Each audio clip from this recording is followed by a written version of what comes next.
uma pessoa que está fazendo jejum intermitente, ela não quer quebrar o que a gente chama de jejum metabólico, ou seja, o metabolismo ainda está na produção de enganar, dizendo que não quebrei o jejum. Mais ou menos isso, tenta entender. Tá? Por exemplo, jejum é você acordar e não comer nada. Você tomou a teanina? Tomei. Ah, tá. A gente já vai falar dela. O jejum metabólico... Não, desculpa. O jejum normal, fisiológico, é você não comer nada. Acordou, você vai ficar bebendo água durante o dia. Pode beber chá, tal, coisa sem calorias. Beleza. Jejum metabólico seria aquele que você põe coisas que não vão quebrar o seu jejum de forma metabólica. Ou seja, alguma gordura desse tipo, por exemplo. Então você poderia usar TCM para treinar em jejum. Entendi. E ainda, se quiser, se manter em jejum. Então, por exemplo, isso daqui não quebraria o jejum metabólico. Aí, detalhe, tá? A gente tá, você me convidou pra gente falar mais sobre biohacking e tal, de produtividade, então por isso que eu não tô falando muito da questão de resultados, estética, porque isso demanda saber da dieta toda, né? Eu tô falando do único evento, né? De uma substância, de algumas coisas assim. Então, no caso, favoreceria, por exemplo, o foco, a atenção, o exercício, o brainstorming. Então, a gente tá aqui justamente tocando uma ideia. Então, toda essa parte, eu acredito que eles ajudam se você vê dessa maneira. Só que se você vê, ele vai emagrecer? Não vai. Se você for pensar talvez em emagrecimento, o café puro ajudaria mais porque não tem caloria. Então, por isso que eu falo, tem que também entender a ideia, né, do porquê que a pessoa fez dessa maneira. É a mesma coisa os nootrópicos. Eles não fazem a pessoa ser mais inteligente. É essa a ilusão da coisa, que muita gente tenta vender isso. Use meu produto porque vai te fazer mais inteligente. Não vai te fazer mais inteligente. Pô, tem cara que não sabe o que é outra coisa a não ser café. Meu primo é um deles e passou em medicina. E fez medicina. Então, assim,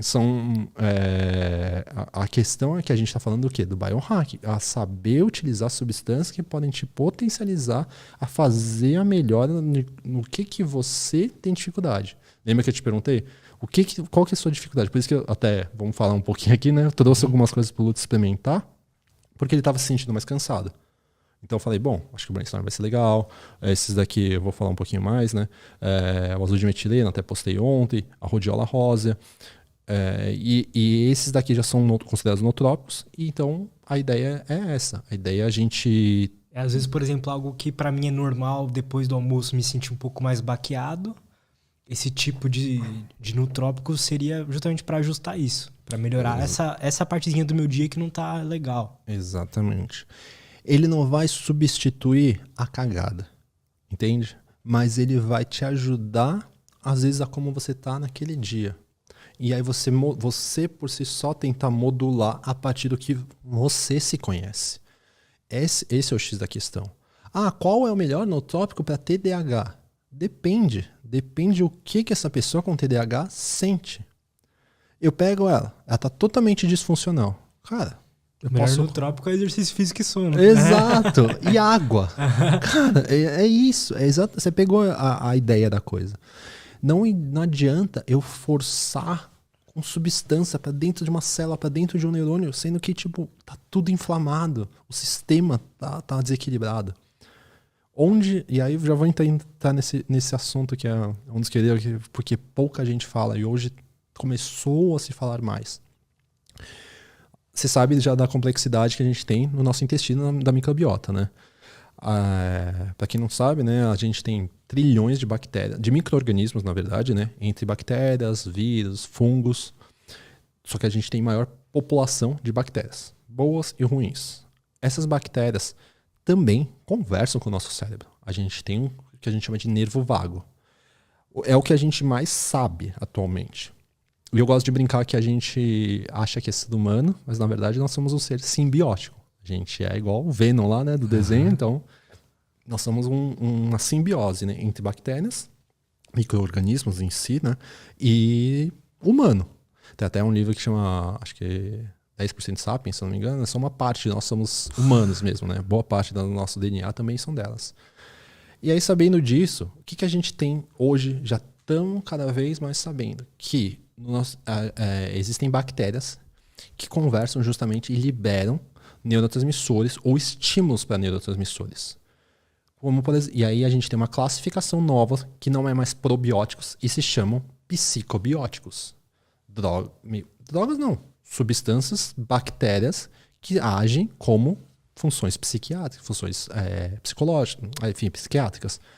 E os psicobióticos é a nova geração aí que pode favorecer as doenças mentais de, por exemplo, pessoas que são resistentes a tratamentos. Então a gente quer tentar trazer isso pela nutrição, entendendo essa relação de intestino-cérebro e cérebro-intestino. Então é uma via de mão dupla, esse é o erro de muitos, que a gente fala, eixo intestino-cérebro. Então você pensa que é só daqui para cá, mas o eixo vem de cima para baixo. A gente conversa, tanto é que se a pessoa se sente nervosa, precisa ir no banheiro. Então, verdade. O café que você me falou, o estímulo também vem pelo nervo vago, vem pelo impulso do cérebro e também do intestino. Então, sabendo disso, tem alguns psicobióticos. Por exemplo, tem hoje eu vou acabar fazendo propaganda, né? Mas tem uma marca brasileira, a Apsen, né, de medicamentos. Ela criou o primeiro psicobióticos do Brasil. Ela chama Probians e ela é o Lactobacillus helveticus, o deixa eu lembrar. Acho que é Bifidobacterium helveticus Lactobacillus helveticus e Bifidobacterium longum. São cepas específicas para isso, para melhorar ansiedade e depressão. Então ele foi criado para isso. Por quê? Porque vários estudos, eu vi os estudos, em média de 4 semanas melhorou os sintomas de ansiedade e depressão para a amostra ali que foi feita. Outros probióticos, né, que ajudam. Aí tem cepas específicas. Um deles, o mais famoso aí, que a galera pode usar sem problemas, Yakult, Casei Shirota.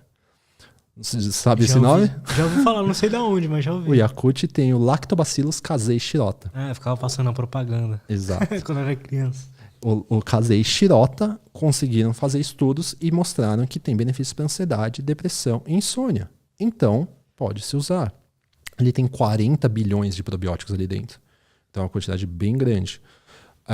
Tem algumas que podem ser usadas, por exemplo, para TEA, o transtorno do espectro autista. Se eu não me engano, é a Plantarum.